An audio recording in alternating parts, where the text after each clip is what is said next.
everyone, and welcome to After Dark Analysis. Today I'm going to be covering The Shape of Water. And before I begin, I'm not saying The Shape of Water is or isn't a horror movie.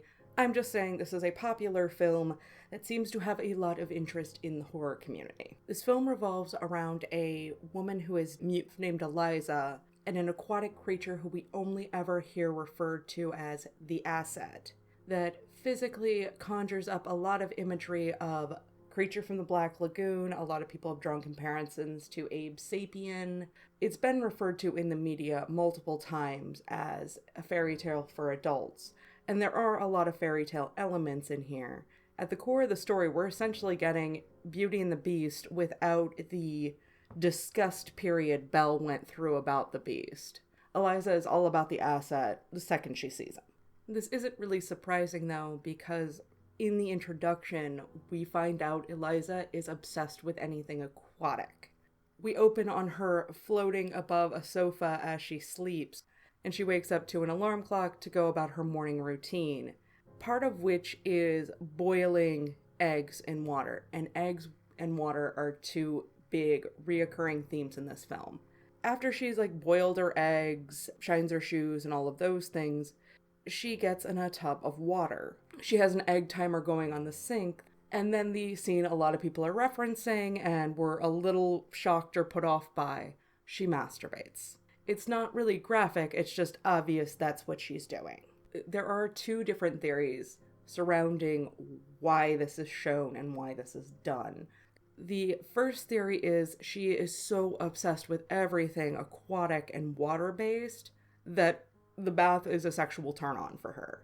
The other revolves around the egg timer and points out that her most basic pleasures in life are completely timed, completely automated, and she only has a small window to enjoy things. The timer being in the shape of an egg, and gathering that Eliza isn't very old, but she's also, at least for Cold War era, not super young either. Specifically when we're thinking about things like marriage, she's verging on old maid status.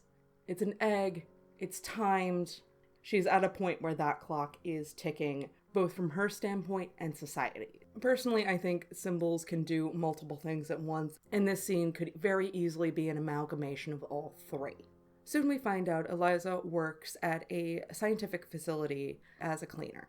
Her best friend is Zelda, who is a black woman. We are in Cold War Baltimore. These are two people that are not regarded very highly in society, and their bond is important and symbolic. We also quickly learn Eliza's late for work all the time, and Zelda constantly covers for her at the clock-in system, which is the big old punch card system. The other thing we learn about Zelda very quickly is she has absolutely no issue standing up to the military officers and the scientists coming in and out of the facility. When we first see them actually clean a room, she goes off on them about leaving trash everywhere and not putting it in a trash bin, talking about how all of these intelligent men are in one room and none of them has the brains to put something in a garbage can. While she's on this tirade, both of the women are kind of swept off to the side, and what almost looks like an iron lung filled with water is pulled in. Zelda kind of stays away from the tank, but Eliza is entranced by it, walks over, and the asset begins to stir a bit, and that is the first time she sees it. This is where it kind of deviates from most of our fairy tales. Somebody like Eliza, while she is in some ways by society considered defective, she still is very pretty. And her looking at the asset or this monster or this creature should repulse her, but it doesn't. She's intrigued and wants to know more. We cut to her and her friend Giles going to a place called Dixie Ducks to get pie for breakfast. Giles is a painter, specifically an ad painter when photography is coming in. So he is considered kind of old-fashioned. His painting style, while impressive, is quickly being replaced by the more cost-effective photography. So yes, we have the tried and true labor being crushed by machine allegory here. He wears a hairpiece because he has that horseshoe balding thing going on. He's doing so to impress one of the staff at Dixie Ducks. He is gay, and he is in a time period where you really can't be open about that. without risking serious damage to yourself and your profession, which is alluded to later on. Giles wants to grow his hair back. He wants to be the young man he once was, and he wants to get his Prince Charming. And to him, that is the guy at Dixie Ducks. And this is another thing we're going to see repeated all throughout this film, is this longing for this storybook fairy tale ending, and the acceptance that, yeah, you're probably never going to get it. Giles does know ASL, and that's how he's able to communicate with Eliza. While they're not quite peers, he does seem to take on a much more paternal role than you'd think somebody his age should with somebody like Eliza. He scolds her for spitting out some key lime pie and kind of wiping her tongue off because she just didn't like it. He admits to her if he could go back and talk to himself as a younger man, he would say, take better care of your teeth and fuck more. So it's kind of this weird advice giving to Eliza in the guise of him giving advice to himself. Eliza's very structured routine repeats again. This time at work, her and Zelda go in to clean the bathroom, and she again goes on a major tirade about how all of these intelligent men cannot seem to aim their pee, even pointing out that there are pee flakes on the ceiling, and she's just impressed and confused at how you can do that. Going on about how smart men can't aim, but her husband, who we gather may be unemployed, but he's definitely working class, can get it at least 70% of the time, where again, these people that are supposedly of such high intelligence can't do basic simple things like pee or use a garbage can correctly. Zelda is a representation of early feminism. She's the breadwinner, and she says what's on her mind regardless of what company she's in, even though her race and gender definitely do not lead to that being well received. This is also the first time we are introduced to Richard Strickland. Eliza and Zelda start to clear out of the bathroom when he comes in, for obvious reasons. He tells them it's fine if they stay. He washes his hands, sets up at the urinal, but he puts a nightstick down. Eliza is curious about it and tries to touch it. He gets upset with her. Once he's done urinating, he just starts to walk out. When kind of questioned as to why he didn't wash his hands, he says, a man either washes his hands before or after he pees. Both is a weakness of character.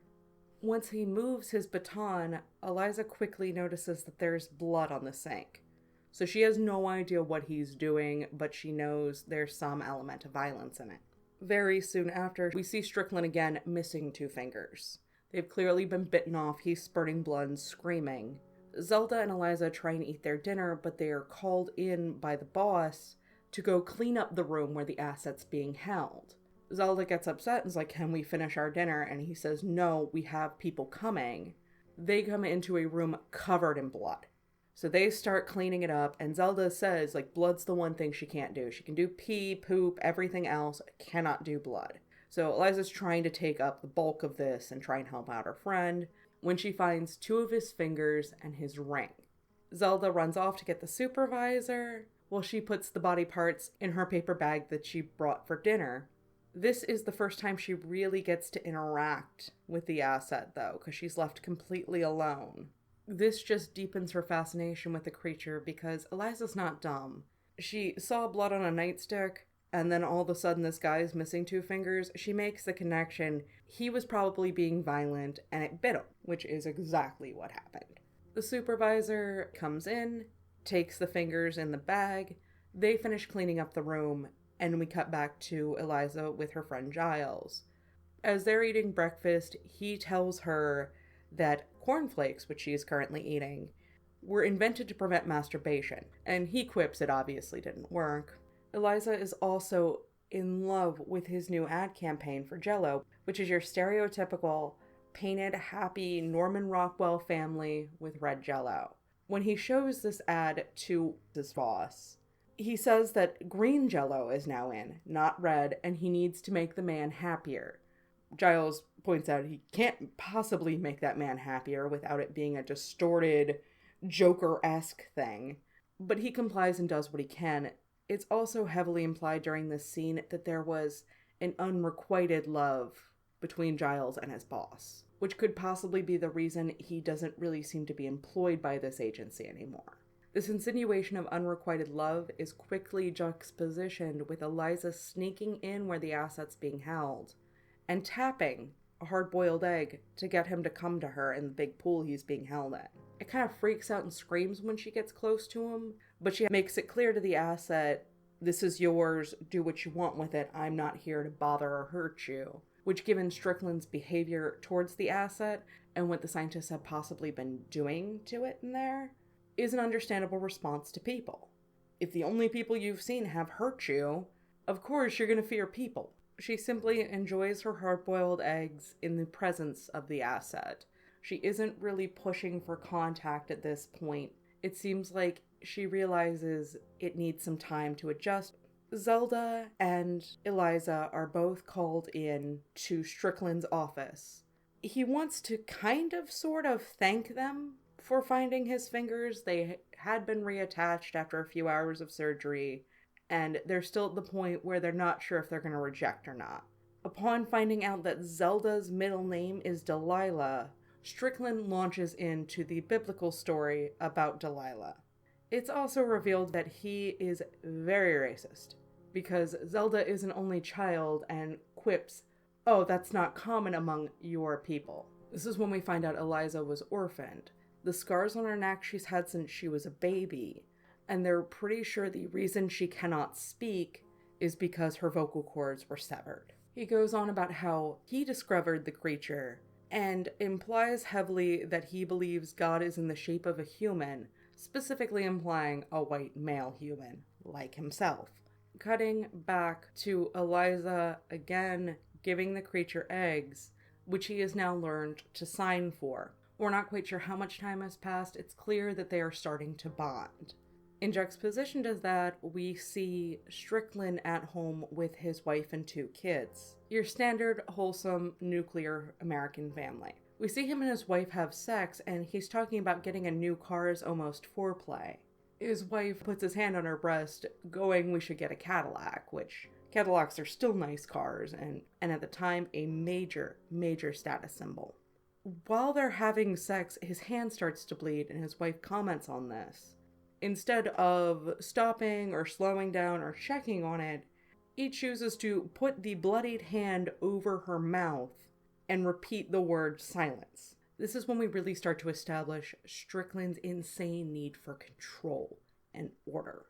Sandwiching their relationship again with Eliza and the asset, she starts playing music, and every time she stops it, the creature signs for more. Again, while feeding him eggs. Specifically, her eggs. We'll get further into the symbolism of that later. We see this montage of them bonding and getting closer over her feeding the creature, and while they can't speak in a traditional sense, they do have their ways of communicating. While her and Zelda are working, they end up smoking with some of the other workers. When Zelda asks about being allowed to smoke there, they point out it's a blind spot in the camera system, and it's the only one out on that dock. So everybody huddles there to smoke so they don't have to go to a specific area. Soon after this, Eliza sees the asset chained up by its arms, legs, and neck very close to a platform, and it's bleeding and it's clearly being mistreated. She immediately wants to help and try and get it out of its bounds. She tries to hand it an egg, but drops it when she hears the noise of Strickland coming in. She's able to hide, but sees everything and confirms her suspicions that yes, he is mistreating the asset. The baton she saw earlier with blood on it has a laser prod in it that he is repeatedly shocking the asset with. No reason other than it's making noise. And from context, you can gather pretty quickly it's making noises of pain, but he acts like he can't understand what the noise possibly could mean because he's never heard it before and it's an inhuman sound. Strickland does find the egg that Eliza dropped and it kind of rolls across the floor.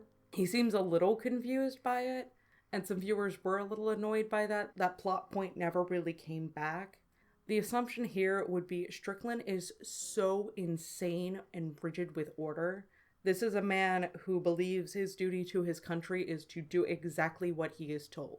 He married the blonde, he had the 2 kids, he had the cute house in the suburbs, he's getting the Cadillac. He's doing everything that society his employer, which also just so happens to be his government, has told him to do, and he was told he'd be rewarded for this. So anything out of the ordinary, he just can't accept, because his worldview is just that narrow. Which seems like that scene of the egg rolling is so out of character for anything that should be in that lab that Strickland just can't comprehend it. It's hammering home how dangerous that perspective on life can be, of blindly following to the point where you cannot accept anything outside of the norm. That scene happens almost in the exact same breath as him saying he can't understand the creature, when anybody with even the slightest amount of common sense and emotional intelligence could tell the creature's crying, and it's upset, and it's in pain. It just doesn't sound like how we sound when we're upset, or crying, or in pain. He refuses to register it as human, even though the creature has the shape of, and we find out later on, all of the extremities a human male would have. Eventually there is a meeting between higher-ups, and they believe this asset, and the reason they are so keen when studying it and trying to learn what they can is they think it is an advantage against the Soviets. The problem is they believe they have learned all they can by just studying it, and now are wanting to dissect it. A lower-ranking scientist begs for them to keep it alive, because he feels they can get a lot more information out of the asset alive than dead. And of course, Eliza is in the right place, right time to overhear all of this. The big assumption about her throughout the entire film is because she can't speak, she also can't hear. She can hear just fine. This is when she runs back to Giles and begs him to come help her break the asset out. When he questions why she feels this is so important, she makes it clear that she identifies with the asset, and it's clear that there's starting to be a romantic attachment because, as she points out, most of society views Eliza as flawed because she has no voice and cannot speak in a traditional sense. We see a representation of Eliza feeling incomplete at the bus stop one morning. There's a man holding an entire cake with one slice out of it. Now, it's a weird thing to be holding at a bus stop, and it's not covered or anything, so you're just assuming this guy's chilling out eating cake. Eliza's preoccupation with eggs could be a hint here. She is a crucial component, but she's missing the rest of the ingredients she feels she needs to become something more. The asset also cannot speak in a traditional sense that most human beings would in any kind of language that we understand. Eliza is probably one of the first people to take the time out to develop a form of communication with the creature, which endears them to each other. They know that they can speak to each other and be heard. Eliza feels this is fate that they were brought together, and that she is the only one that is probably not trying to beat the asset every time it makes a noise. This argument continues to the point where she ends up hitting Giles. The argument ends with Giles saying the phrase, "We are nothing, we can do nothing." The next day his ad, even with the green jello, even with the happier father, even with the clear talent behind it, is rejected. He goes to kind of lick his wounds at Dixie Ducks. The guy at the counter that he has a crush on says he made him a special pie, and they admit that they like talking to each other. Because it's a chain restaurant, he's required to keep this very southern and polite act going all day. He admits that he can drop that with Giles, though. Giles admits he likes talking to him as well. Unfortunately, Giles reads this as an invitation, and when he puts his hand on the server's hand, he flips and jumps up. It just so happens that a black couple walks in at the same time. Giles and the server are the only two people in the restaurant at this point, and he says everything's reserved. He says you can get food, but you have to leave with it immediately. They're upset and point out everything's open, no one's there.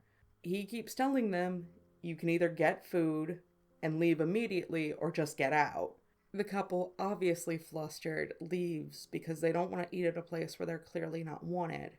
Giles goes off about how incredibly rude that was, to which the server goes on about how he's gay and it's immoral and da-da-da-da-da. Giles' response is to spit out the pie like Eliza did earlier in the film. and wipe his tongue. This is kind of a turning point for Giles. This is Giles kind of starting to accept that his fairy tale, while it might happen, definitely is not going to happen the way he planned it to. He clearly does not reciprocate the feelings that Giles has for him. Even if he is gay, he is too afraid to express it. He's also a racist, which he clearly does not approve of. This is when it becomes clear that Giles and Eliza are a allegory and a representation of free love and understanding, because this is placed all very close to a scene of Strickland, who is all about order, going to the Cadillac dealership, and he's literally sold by the salesman saying, well, teal is the color of the future, and you're a man of the future. It becomes kind of a running bit throughout the rest of the film that people keep calling his car green, and he always corrects them to it's teal, because people need to know teal is the color of the future. It's a very important sticking point for him. It's how he's asserting his dominance and asserting his status of I'm better than you because I have a teal Cadillac. While Eliza's cleaning up the room with the asset in it, she goes through a doorway and is able to figure out it connects to the loading dock, obviously in a plan to get the creature out. Giles has also now come on board to help out. He fakes laundry credentials to sneak in to get to the loading dock so they can sneak the creature out of the blind spot. While she realizes this is atypical and morally it's a bit gray to steal something, she realizes them getting the asset out is the difference between it living and dying, and she is not okay with allowing the asset to die. We see some conflict with this with Strickland, though, because there is a point where he very openly hits on Eliza. He looks at the scars on her neck and talks about how they don't bother him, and he asks if she can still make noises. And then he talks about how he actually really likes that, placing that next to what he did with his wife when his hand was bleeding. It's clear that his need for superiority and control goes down to even the most basic of instincts, and he actually gets off on it during sex. His need for control is so insane, there's a point where a scientist busts into his office without knocking first, and he forces him to walk outside, knock on the door again, so he can invite him in. He is your stereotypical hardline bureaucrat that there is no room for deviation. When the scientist argues that the asset can understand emotion, he replies with, so did the Soviets and the Gooks, but we kill them too. Just compounding upon what he said to Zelda and showing, yeah, this guy is definitely a racist. And it's clear this guy believes in some kind of superiority given his race, gender, and nationality. The same scientist finds out Eliza's plan to sneak the asset out. Instead of busting her like she assumes he would, he gives her specific instructions on how to care for the asset, cuts the lights to help them escape, and gives her the key to unlock the creature from his still chained position. Giles gets held up by an MP that the scientist ends up taking care of for them, and yells at Giles, Eliza's on the dock, go. Zelda had been cut out of the entire plan because she established very early in that she cannot lie. She's a terrible liar. So Eliza and Giles, just probably for simplicity, but also to give Zelda some deniability and not get her in trouble, didn't tell her what was going on. She figures it out and without really any argument, caves really quickly and goes to help her friend. After all of the issues, they do get the asset back to the apartment. They put him in a solution of salt water and something that the scientist gave her that he said the asset needed. They also overheard that the asset can't be out of water for more than an hour, at least as far as they know right now. The next day, there's an obvious security crackdown, and people are theorizing it must have been a 10-plus man strike force, not 3 to 4 people. And 2 of them coming in later, and 1 of them kind of begrudgingly. People keep getting called in for interviews, and Strickland is interviewing the entire cleaning staff. When it comes to Zelda and Eliza, which are being interviewed together because Zelda can understand ASL and translates to people on Eliza's behalf. Strickland eventually goes on a massive tirade in front of the 2 of them about how he should not at his station be interviewing the help, and calls them a bunch of piss wipers. And Eliza's fed up with the entire thing, signs fuck you, which Zelda is nice and covers for. While all of this is going on and Zelda and Eliza are fighting against the control and rigors of where they work, the painter is speaking to the asset, knowing full well he can't really understand him. But he says, I was born too early or too late in my life, and Giles is clearly developing a rapport with the asset as well. It's not the same kind that Eliza has, but there is this big echo of misunderstanding and people feeling out of place in time, gravitating towards something that is a very visual representation of that. The asset ends up getting out of the tub later on, stumbles into the living room where he sees that Giles has been drawing him over and over again. He gets freaked out by a cat, ends up eating it, and before Giles can stop him, he accidentally gashes his arm and runs. He calls Eliza at work, she runs off and is able to luckily find the asset before anybody notices or finds out. Giles isn't even really upset or mad about his cat or arm, saying he is a wild creature, we cannot expect him to be anything else. Eliza is luckily able to find him very quickly. He didn't even leave the building, since they live above a movie theater. The asset was simply standing there watching a film. The theater doesn't draw a lot of traffic, so no one else was there and no one else saw. When Eliza's putting the asset back in the bath, he comes onto her by reaching for her breast. She flips out and runs away, but as she's putting on her blindfold to go to bed, she stops, she thinks, ends up going back into the bathroom, dropping her clothes, and it's heavily implied they have sex. And them having sex is confirmed the next day when Eliza is wearing red heels and a red headband and smiling like crazy. Zelda calls her on it and then asks logistically how that happened. Apparently there is kind of a flap that moves and reveals the male member. This is questioned because throughout the film, the asset hasn't been wearing any clothes, obviously, and it's been something akin to a Ken doll. That's why and that's how. This egg analysis gets way more literal because she's literally giving him her eggs. It's found out that the scientist that has been rallying not to kill the creature is Soviet. Strickland and another higher up have been sitting on his house. While they're sitting there, bored in the car, since they're just following orders from their employer to try and nab this guy, we cut back to Eliza and the creature in the bathroom. She towels it up to the point where it floods while they're being intimate with each other. The water drops start seeping into the theater. The theater manager comes up freaking out. Once Giles opens the door, all the water comes rushing out. He sees Eliza and the asset embracing each other and just closes the door. He doesn't want to come between them. He'll deal with the damages. While in this embrace, the creature starts to glow, which is the exact same thing that happened when he touched Giles on his injured arm and on the head. Now, all of a sudden, Giles has his hair back, and the wound is healed like it was never there. There was an aversion earlier to the asset being worshipped as a god in ancient times, and they assume this is why, because there is some healing property here.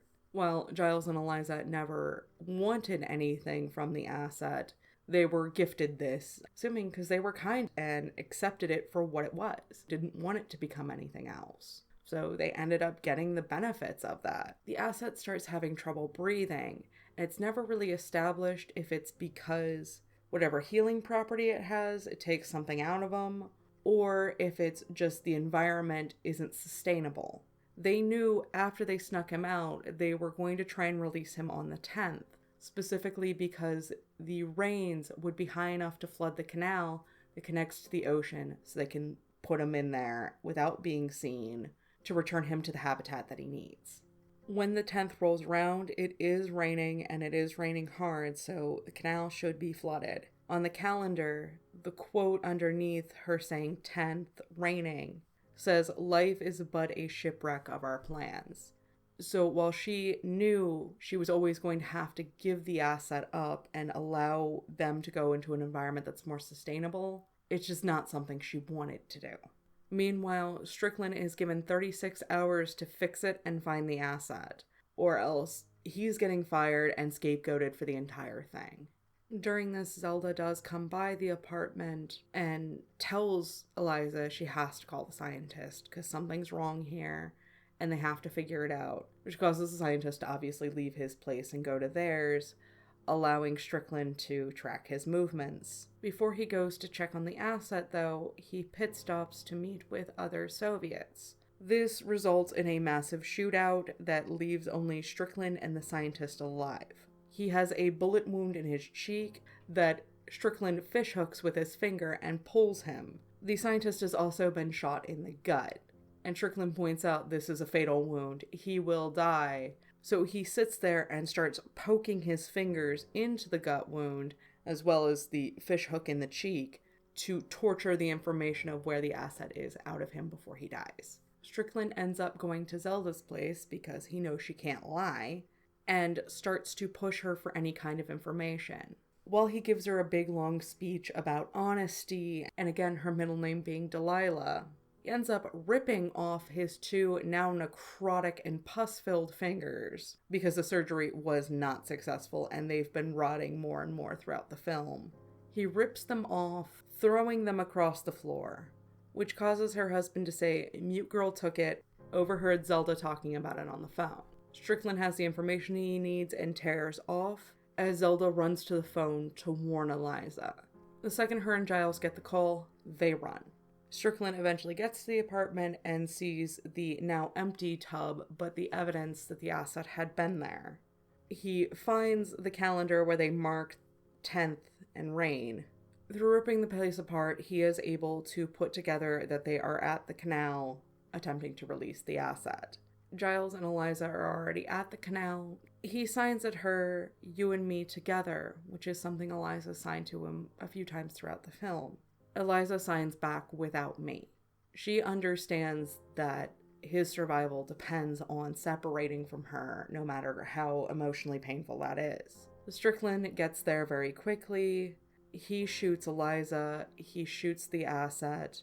Giles is able to knock Strickland out. The creature gets up after a few moments and is able to heal the bullet wounds on itself. He goes over, slashes Strickland's throat, and then tends to Eliza. During all this, because guns have been fired and somebody probably called the cops, they arrive with Zelda very close behind. They all watch as the asset picks Eliza up and jumps into the water with her. The important thing to note about the scars on Eliza's neck, there are 3 on either side resembling gills. So after a few moments of them being in the water together, they open up and she starts breathing.